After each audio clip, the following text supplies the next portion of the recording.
وَإِن كُنتُمْ فِي رَيْبٍ مِّمَّا نَزَّلْنَا عَلَىٰ عَبْدِنَا، اگر تمہیں رسالت محمدی پر شک ہے صلی اللہ علیہ وسلم، اس کے کیا معنی ہے کہ تمہیں اس قرآن کے بارے میں شک ہے جو ہم نے اپنے بندے پر نازل کیا ہے؟ اگر ہے شک فی الواقع، وَإِن كُنتُمْ فِي رَيْبٍ، اگر تمہیں واقعتاً شک ہے مما نزلنا علی عبدنا، اس پر جو ہم نے اپنے بندے پر نازل فرمایا ہے، فاتو بسورۃ من مثلہ، تو لے آؤ اس جیسی ایک ہی صورت۔ یہ ہم کل پوری تفصیل سے دیکھ چکے ہیں کہ برسبیل تنزل یہاں پہنچے ہیں۔ پہلے 2 آیتیں میں نے آپ کو سنائی تھی، اس میں پورے قرآن کی مثال لانے کا چیلنج کیا گیا۔ پھر ایک آیت سنائی جس میں 10 صورتیں ہی لے آؤ۔ اب آخری درجے میں ایک صورت ہی بنا لا، اور ایک صورت تو سورۃ العصر کے مساوی بھی ہو سکتی تھی، سورۃ الکوثر کے مساوی بھی ہو سکتی تھی۔ وَادْعُوا شُهَدَاءَكُم مِّن دُونِ اللَّهِ إِن كُنتُمْ صَادِقِينَ، اور بلا لو اپنے سارے مددگاروں کو اللہ کے سوا، جن ہوں انس ہوں، اس لیے کہ قریش کا خیال یہ تھا کہ جو شعراء ہوتے ہیں ان کے پاس جن ہوتے ہیں، وہ جن انہیں سکھاتے ہیں، ورنہ عام آدمی تو یہ شعر نہیں کہہ سکتا۔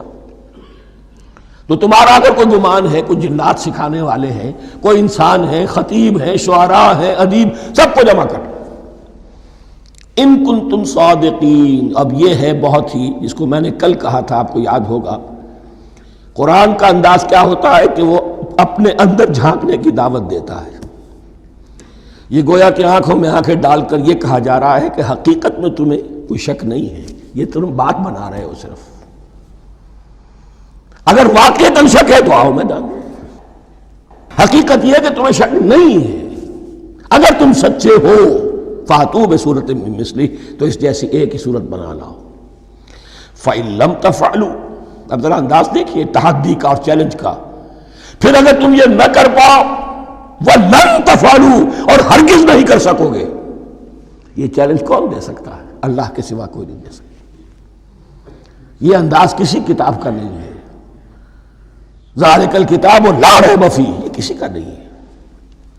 فَإِن لَمْ تَفْعَلُوا وَلَن تَفْعَلُوا، پھر اگر تم نہ کر پاؤ اور تم ہرگز نہیں کر پاؤ گے، فَاتَّقُوا النَّارَ الَّتِي وَقُودُهَا النَّاسُ وَالْحِجَارَةُ، تو ڈرو اس آگ سے جس کا ایندھن بنیں گے انسان اور پتھر۔ اعدت للکافرین، کافروں کے لیے تیار کر لی گئی ہے، بھڑکا دی گئی ہے۔ پتھروں کا ذکر خاص طور پر کیوں ہے؟ 2 اس کے امکانات ہیں۔